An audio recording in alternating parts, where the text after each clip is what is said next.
घर में रखे हुए 4 इंग्रेडिएंट से बनी है ये मिठाई। इसे बनाना बहुत ही आसान है। अगर आप इसे एक बार बनाएंगे, बार बार बनाना पसंद करेंगे।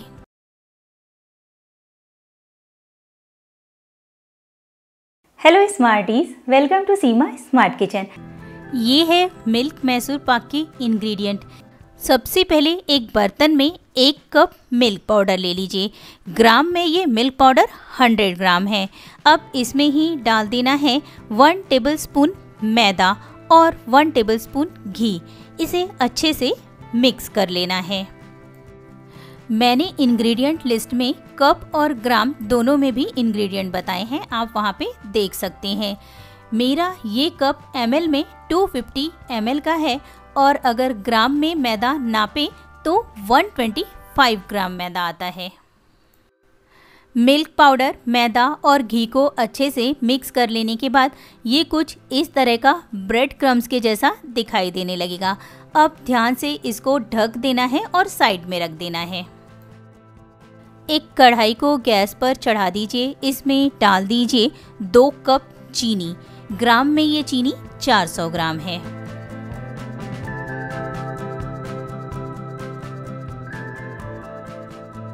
अब इस चीनी में डाल दीजिए 100 ml पानी। कप से देखा जाए तो ये हाफ कप से थोड़ा सा कम है। गैस की फ्लेम मीडियम कर दीजिए। चलाते हुए एक तार की चाशनी बना लेंगे। आप घर में किसी भी कप या कटोरी से ये सारे मेजरमेंट एक साथ ले सकते हैं। अगर आपके पास कप नहीं भी है तो भी कोई प्रॉब्लम नहीं है। किसी भी एक कटोरी, कप या ग्लास से ये मेजरमेंट आसानी से लिए जा सकते हैं। क्योंकि मैंने भी सारे मेजरमेंट इसी 1 कप से लिए हैं। चीनी अच्छे से घुल जाने के बाद लो टू मीडियम फ्लेम पे 1 से 2 मिनट इसे कुक कर लेना है। उसके बाद चेक करेंगे चाशनी एक तार की हुई है या नहीं। यहाँ मैं आपको 2 तरीके बताऊंगी कि चाशनी एक तार की हुई है या नहीं, इसे कैसे चेक करें। फ्लेम को लो कर दीजिए। चम्मच में चाशनी लीजिए और इस तरह से गिरा के देखिए। अगर आखिरी वाला ड्रॉप कुछ इस तरह से गिर रहा है, एक लंबे तार की तरह, समझ लीजिए चाशनी कुक हो गई है। मेरा मतलब है एक तार की हो गई है। दूसरा तरीका है, चाशनी की एक ड्रॉप प्लेट में डालिए, ठंडा कर लीजिए और उसके बाद उंगली और अंगूठे के बीच में रख कर इस तरह से चेक कीजिए। पर थोड़ा सा ठंडा करने के बाद ही चेक कीजिए और इस समय फ्लेम को लो रखना है, इस बात का ध्यान रखें, नहीं तो आपकी चाशनी ज़्यादा कुक हो जाएगी। ये देखिए, एक तार की चाशनी इस तरह की होती है। एक तार की चाशनी बनते ही इसमें 1 चम्मच नींबू का रस डाल देना है। मैं यहाँ पे डायरेक्ट डाल रही हूँ, आप चाहे तो चम्मच से भी डाल सकते हैं, पर इसमें बीज ना जाए इस बात का ध्यान रखें। चाशनी को अच्छे से मिक्स कर लेना है और इसी समय इसमें डाल देना है मिल्क पाउडर वाला ड्राई इंग्रेडिएंट। एक हाथ से हमें ड्राई इंग्रेडिएंट डालना है और दूसरे हाथ से चलाना है। अगर आप मैनेज नहीं कर सकते हैं तो फ्लेम बंद कर dीजिए या फिर एकदम लो कर दीजिए। देखिए, कुछ इस तरह से हमें अच्छे से मिक्स करना है। इसमें मिल्क पाउडर के लम्स नहीं होने चाहिए। मिल्क पाउडर जब चाशनी में मिक्स हो जाए और आपने अगर फ्लेम बंद की है तो ऑन कर देना है। फ्लेम को लो टू मीडियम रखना है। इस तरह से चलाते हुए कुक कर लेना है। चलाते हुए कुक करने के बाद में जब बैटर की कंसिस्टेंसी कुछ थिक हो जाए और इस तरह की क्रीमी हो जाए, तब हम इसमें डालेंगे घी। पर घी पूरा एकदम से नहीं डालना है, थोड़ा थोड़ा करके डालना है। आप इसकी कंसिस्टेंसी इस समय देख सकते हैं, ये कितनी थिक हो गई है।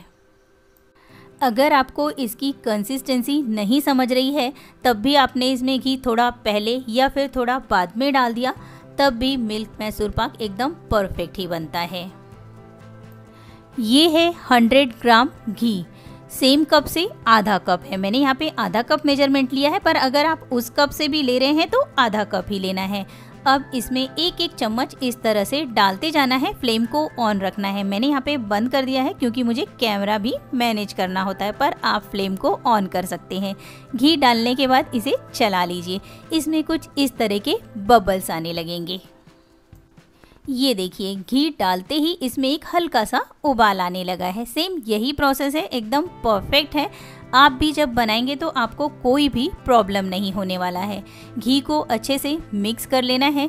जब आपको लगने लगे घी और बैटर बहुत अच्छे से मिक्स हो गए हैं, घी नहीं दिखाई दे रहा है, तब इसमें 1 से 2 चम्मच घी और डाल दीजिए। घी डालते जाना है, बैटर में मिक्स करते जाना है और चलाते जाना है। जैसे ही आपको लगने लगे घी मिक्स हो गया है, दूसरा बैच घी का डालिए। इस तरह से पूरा 100 ग्राम घी इसमें डाल देना है और धीरे धीरे आप देखेंगे इसका कलर चेंज होने लगा है। मैंने इसमें कलर नहीं डाला है, पर कुछ लोग इसमें येलो फूड कलर भी डालते हैं।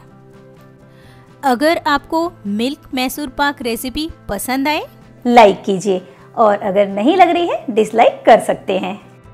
कढ़ाई के साइड में अगर बैटर चिपकते जा रहा है तो साथ में उसे भी निकालते जाना है, इसका भी ध्यान रखें। ये देखिए जैसे जैसे हम इसमें घी डाल रहे हैं, इसमें एक अच्छा सा उबाल आने लग रहा है और इसमें कुछ बबल्स आते जा रहे हैं। इसकी वजह से ही ये मिल्क मैसूर पाक बहुत ही सॉफ्ट और टेस्टी बनता है। बैटर में पूरा 100 ग्राम घी डाल दिया है। अब आप देख सकते हैं साथ ही इसका कलर भी काफ़ी चेंज होने लगा है। जब इस तरह का कलर हो जाए समझ लीजिए लगभग कुक हो गया है। साथ ही मैं आपको बता देती हूँ इसे चेक कैसे करना है। इस समय हमें फ्लेम को मीडियम ही रखना है, हाई नहीं करना है। इस बात का ध्यान दीजिए, नहीं तो मिल्क पाउडर बहुत जल्दी जलने लगेगा। जब बैटर और घी पूरा अच्छे से मिक्स हो जाए उसके बाद अब इस बैटर में से थोड़ा सा बैटर एक प्लेट पर डालिए और ठंडा कर लीजिए। ठंडा करने के बाद हम देखेंगे इसका बॉल बन रहा है या नहीं। अगर इस तरह का परफेक्ट बॉल बन रहा है, फ्लेम बंद कर देना है।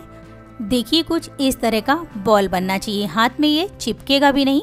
साथ ही आपको ऑयल से ग्रीस कर लेना है एक पैन को या फिर थाली को और तुरंत ही इसे पलट देना है। बैटर पलट देने के बाद में 4 से 5 मिनट रुकिए, हल्का सा ठंडा होने दीजिए। उसके बाद इस तरह से निशान बना लीजिए। जब ऊपर के साइड से थोड़ा सा सेट दिखाई देने लगी उसके बाद निशान बनाना है। अभी भी ये बर्तन गर्म है तो थोड़ा ध्यान से कीजिए। कोई भी शार्प नाइफ ले लीजिए और इस तरह से कट कर लेना है। अगर अंदर तक कट नहीं हो रहा है तो भी कोई प्रॉब्लम नहीं है, ऊपर ऊपर भी कट करेंगे तो बाद में आपको कट करने में प्रॉब्लम नहीं होगी। बड़े या छोटे जैसे भी आपको पसंद है उस साइज के पीसेस कर लीजिए और लगभग 2 से 3 घंटे के लिए इसके बाद छोड़ देना है। उसके बाद अनमोल्ड करना है। ये देखिए 3 से 4 घंटे हो गए हैं। मिल्क मैसूर पाक बहुत अच्छे से ठंडा हो गया है। वाओ, आप देख सकते हैं कितने आसानी से निकल गया। अब इसके पीसेस कर लेंगे हाथ से या फिर नाइफ से, किसी भी तरह से कर सकते हैं, बहुत आसानी से हो जाएगा। आप देख सकते हैं मिल्क मैसूर पाक कितना परफेक्ट और सॉफ्ट बना है। और अगर आप चाहते हैं इसे थोड़ा सा प्लेन करना, क्योंकि सेट करने में ये थोड़ा सा ऊपर नीचे हो जाता है, तो नाइफ की सहायता से इसे ऊपर से प्लेन कर सकते हैं, कुछ मेरी तरह। ये देखिए इसका टेक्सचर कितना परफेक्ट आया है। जैसे मिल्क मैसूर पाक रहता है सेम वैसे ही, अंदर से डार्क और बाहर के साइड से थोड़ा सा लाइट। देखकर लग रहा है ना इसे हमने मिठाई शॉप से लाया है, पर जब आप इसे एक बार बनाएंगे आपको भी समझ जाएगा इसे बनाना बहुत ही आसान है। ये देखिए कितना परफेक्ट टेक्सचर आया है और एकदम सॉफ्ट बनी है। देखकर लग रहा है इसे हमने मिठाई शॉप से लाया है, पर अगर आप भी घर में इसे बनाएंगे एकदम परफेक्ट बनेगी, क्योंकि मैंने सारे टिप्स भी शेयर किए हैं। ये है काजू बाइट के इंग्रेडिएंट। 2 छोटी कटोरी काजू ले लीजिए। ग्राम में ये लगभग 150 ग्राम है। इन्हें हमें ग्राइंडर में डाल के ग्राइंड कर लेना है, पर ग्राइंड करते समय इसे पल्स मोड पे चलाना है, मतलब ऑन ऑफ करते हुए ग्राइंड करना है। मैंने यहाँ पे साबुत काजू यूज़ किए हैं, पर अगर आपको टुकड़ा काजू मिल रहा है तो ज़्यादा अच्छा होगा, क्योंकि वो रेट में भी कम होता है और हमें ग्राइंड ही तो करना है, इसलिए टुकड़ा काजू लीजिए। एकदम कम दाम में बहुत ही बढ़िया मिठाई बन जाती है। ग्राइंड किए हुए काजू को छन्नी से छान लीजिए। अगर कुछ मोटे पार्ट बच जाते हैं तो उसे डबल से ग्राइंड कर लेना है या फिर निकाल देना है। जिस कटोरी से हमने 2 कटोरी काजू लिया है उसी कटोरी से 1 कटोरी मिल्क पाउडर डाल दीजिए। ग्राम में ये 65 ग्राम है। इसे मिक्स कर लेना है। मिक्स हो जाने के बाद ढक कर साइड में रख दीजिए। एक पैन को या फिर कढ़ाई को गैस पर चढ़ा दीजिए और उसी कटोरी से 1 कटोरी चीनी डाल दीजिए। ग्राम में ये चीनी लगभग 100 ग्राम है।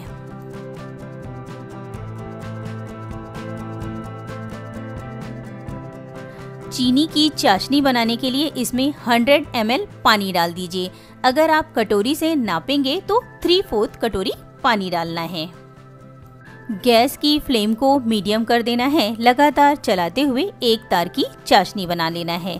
पर अगर चीनी में थोड़ी सी भी गंदगी या डर्ट है तो उसे निकालने के लिए इसमें पहले हमें थोड़ा सा दूध डालना है।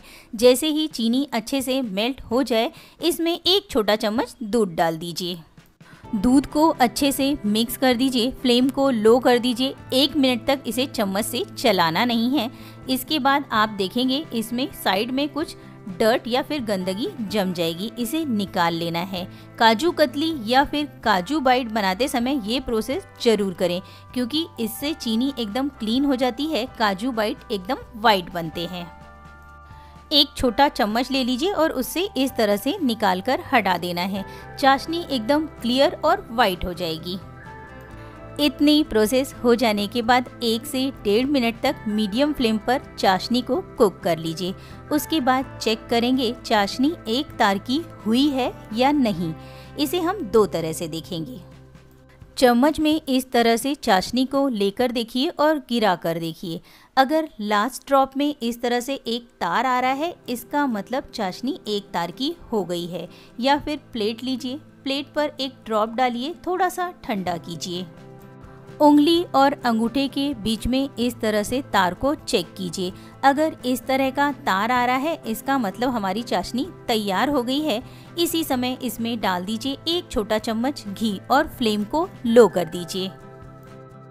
घी को चाशनी में मिक्स होने दीजिए। फ्लेम को लो ही रहने दीजिए और इसमें डाल दीजिए काजू और मिल्क पाउडर जिसे हमने मिला कर रखा था।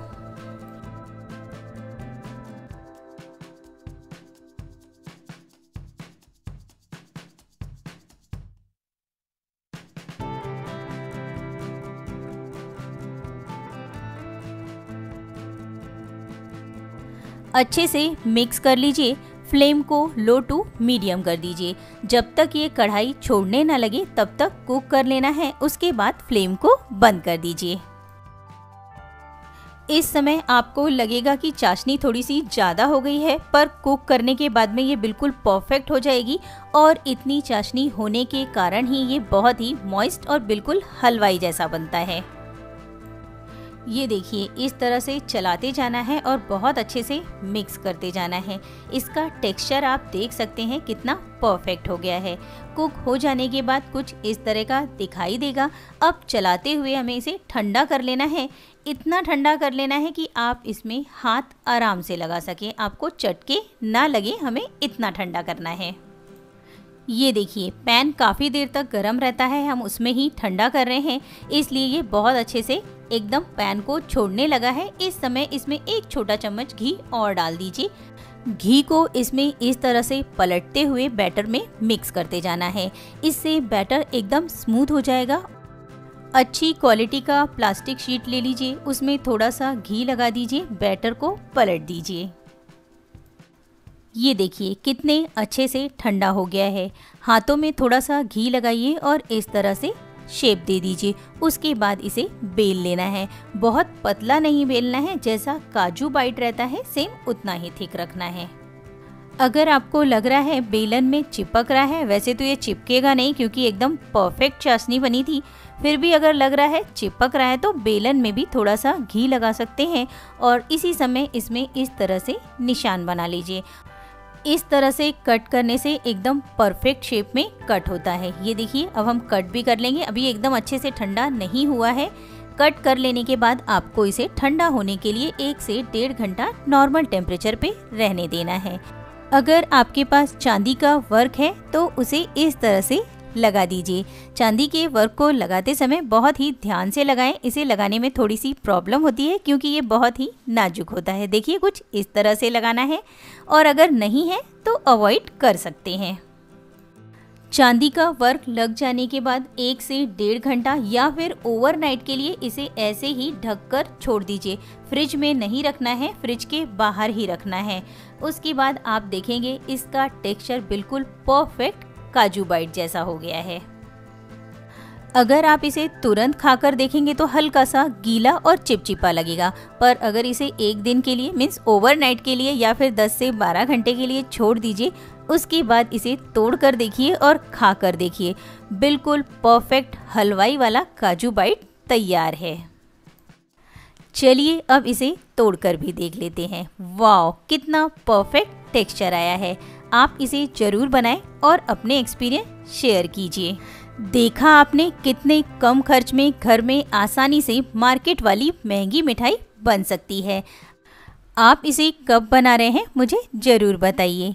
ये जो स्क्रीन पर आपको 2 रेसिपीज़ दिखाई दे रही है, इनमें से जो भी आपको पसंद है क्लिक कीजिए। मैं वहाँ आपका वेट कर रही हूँ।